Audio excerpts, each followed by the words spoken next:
okay, it's a December day. It is absolutely pouring with rain. So it's the perfect day to take out a 420 horsepower 911. But it's not so bad. I mean, we're in a turbo, so we've got four-wheel drive. But 95% of the power under normal conditions goes to the rear. So it's going to be sketchy. I'm not going to be slinging this around like a Daihatsu Charade. But yeah, you'll probably know this car by now. It's the 996 Turbo. And yeah, 15 years old. Yeah, this one's 15 years old, yeah. But they came out in 2000. And imagine 420 bhp in the year 2000. Four-wheel drive. It's the ultimate point-to-point all-weather supercar. So this car's a manual. The manual gearbox is derived from the 993, which is the previous 911 before the 996. And so yeah, it's not like you got a bit of that long throw that you used to in older cars. And yeah, it's not my favourite change. It was surprising when Porsche make stuff like the Cayman GT4, which has probably the best gear change I've tried in a car. But yeah, it's absolutely soaking. So I'm gonna creep up to the limits in this, not just pull the handbrake and hope for the best. Yeah, we have 415 pounds-foot of torque, which is massive. Like, this thing is a bullet on the road. I don't think there's anything on the road that you need more than this, honestly. It is rapid.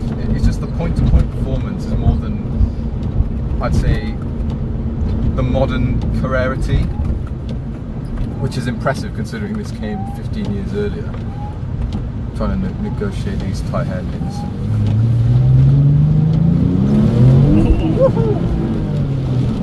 We got a lot of wheel spin. We got the Metzger engine, which is absolutely lovely. It's probably my favourite engine of the 911s, apart from the DFI of the latest GT cars. It's related to the 911 GT1, which won Le Mans. So it's bulletproof. It revs out sweetly. But in this, it's all about the torque. So you've got twin turbos, and you just ride that wave. And because of all that performance, it's not really a car that you just grab by the scruff.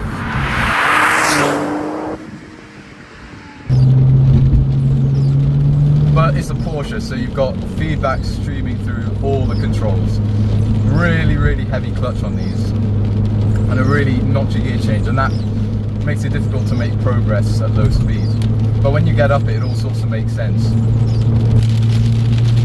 Right, so I genuinely can't see anything.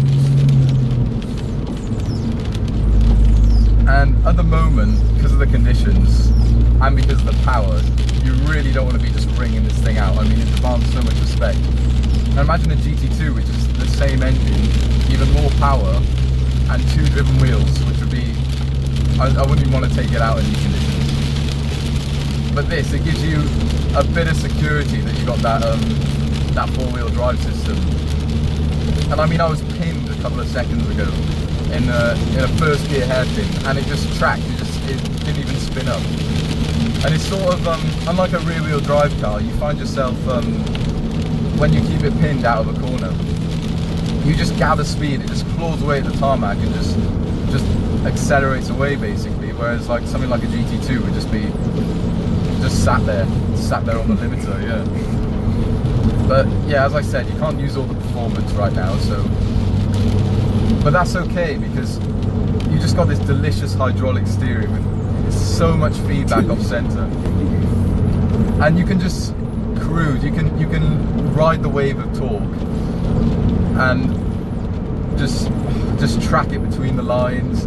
And it's narrower than the modern cars because obviously 18 years ago cars were a lot smaller. And it's just a joy to thread through here. You've got lovely damping. I mean, the body control, it's very firm, but it just feels so tight. It's not like, it's not jarring. It doesn't feel like the car's gonna fall apart basically. It's just very capable and very satisfying down a kind of road like this. It just flows, like the speed of the steering is exactly what you'd expect. I mean, you don't find yourself pouring it in and taking a few bites at a corner. It's like now, look, you just pour it in and just, you know exactly where the car is. It's absolutely lovely. I mean, it's 1,500 kilos, which sounds like a lot from a car from the early 2000s, but you compare it to, I don't know, something like the modern, the 992 that just came out, the 992 Carrera, and this is just lighter than that, which is impressive considering it's the turbo 4-wheel drive, and it just feels so agile. It doesn't feel like 1,500 kilos.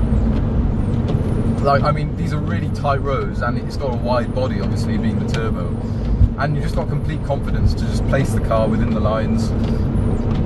You've got so much feedback. It's only on 225 section front tyres, so you don't get a lot of tram lining, and that just helps you get some of that feedback through the wheel, which is really nice. What it does mean that on the limit you do get a bit of understeer on entry, especially if you're not really trailing it in, which you don't want to be on the road, to be honest, unless you're a loon. But yeah, with 295s at the rear, you've got tons of traction. I mean, it takes a lot of effort to unstick it in the dry. In the wet, it gets unstuck a bit easier, obviously, but it's not like a snappy breakaway. It's just, being 4-wheel drive, it's just a gradual 4-wheel drift, and you still accrue speed as you're sliding like that.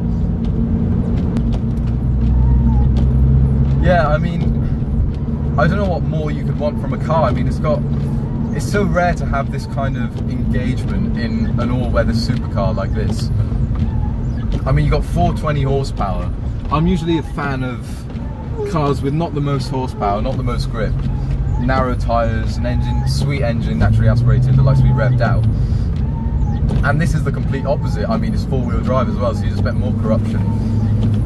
But somehow, I don't know, I feel like there's a prejudice against the turbo, that it's not a true driver's 911. But if you drive one of these, I mean, you've got all the feedback you could ever want, and a lovely engine, the Metzger, and it does like to be revved out. It's not a GT3 though, it doesn't sing at the red light, it only revs to 6.5 as well, as opposed to 8.5 of the GT3s of this era.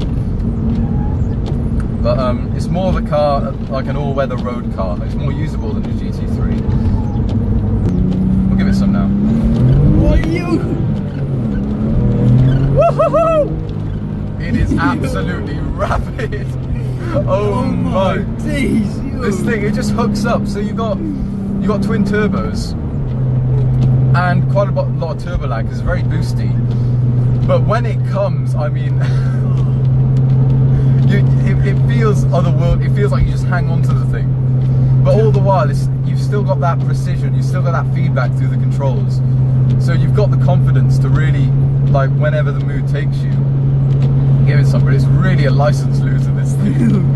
I mean, it is just absolutely rapid. The weight of the steering, the feedback, it's just a constant stream. Even when you're on a straight road, it doesn't tramline as such, it just sort of gives a really subtle kickback, so you know what's underneath. And then when you get to the limits, it's just transparent. It's just a really satisfying thing to go fast. And I suppose on days like these, you sort of get to access those sky-high limits a bit more. And you get to play with a 4-wheel drive, you get to feel it shuffling front to rear. So it's not all bad, and I mean, it probably shows the car in its best light, I mean, these conditions, because you've got all that feedback, all that confidence. I mean, I can't tell you how lovely and accurate this steering is. It steers beautifully, this car. It's got a delicacy that you wouldn't expect from a 1,500 kilo 4-wheel drive turbocharged supercar.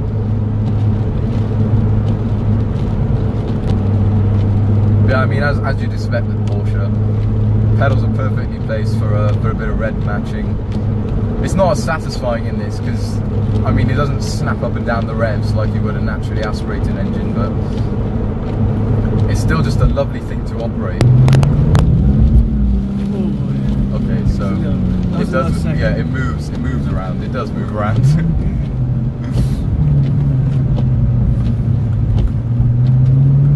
But the problem is you have to anticipate it because of the boost. Yeah, it just kicks in, doesn't it? So like I was right there, I was flat out in second, and I suppose if we were in first, we would have got the boost straight away. But you're just waiting. It gives you a false sense of security. You think, oh, it's just gonna track and go. But yeah, when it does come, it surprises you every time. When does it come in? What, roughly? About 3, I'd say 3.5. So we'll see now. Yeah. It's dangerously fast, this thing. It is dangerously fast. You get to 7. You've broken the limit in like 3 seconds. Oh no, we haven't broken the limit. We're Oh no. yeah, we're doing 47 right now. Yeah, I took my glasses off in a second. we're on the M4 doing 47 miles an hour, so completely legal stuff here. Yeah, Smart needs glasses. That's that. Any police officers watching. And I mean, with every year they've sort of dialed out that 911 feel as much as they can and raised the limits of the car. But this being 20 years old, the limits are lower. You do feel the engine slung out of the back. I don't think that's a bad thing at all, to be honest. I mean, it's unassuming. When you see these 996s on the road, you're just like, oh, an old Porsche. Somebody who can't afford a 997. But I mean, when you drive this thing, you can just see that Porsche engineering comes through. I'm not even a Porsche fanboy. I do like a GT3. I like a GT4 as well, but you do see when these are just such polished cars. I mean, everything from the damping, the steering feel, the off-center response, the weighting, the brake feel. It's all just top of the class, pretty much. I mean, you can just heel toe so easily. The sound is so satisfying as well. You can just modulate the brake and just nip over to the throttle. But it's not that forgiving. I mean, if you're ham-fisted with it, it doesn't make smooth progress. You've got to really be in tune with the car and the weight of the controls and the weight of the clutch, which is huge. It's like you need a left lever like a cyclist to operate it. But when you do, like the car responds as well as you're driving it, basically. So if you drive it like a buffoon, it's going to feel horrible. And that's why often you get the criticisms on 911s, oh, they understeer, the front end bobs on entry, unstable under braking. But you've got to drive it a certain way, and when you do that, you really see the benefits of why they've stuck with the rear engine layout all these years.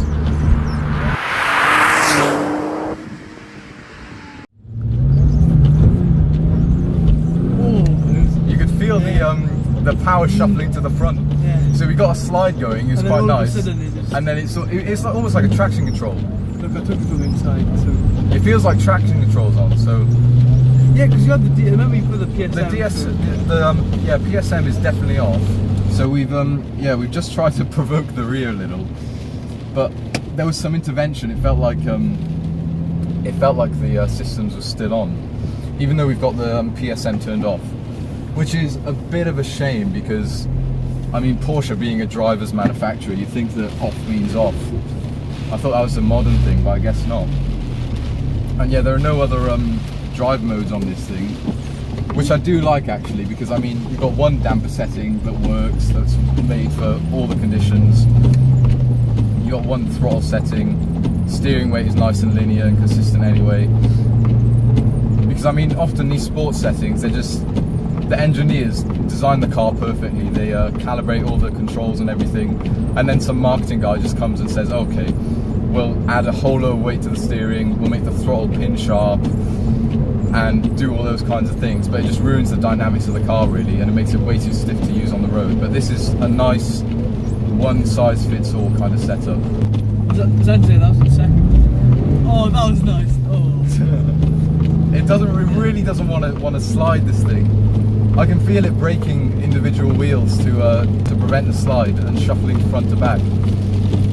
It's really not made for this kind of hooliganry. But we got a bit of sideways, I guess, so hopefully you'll see that on camera.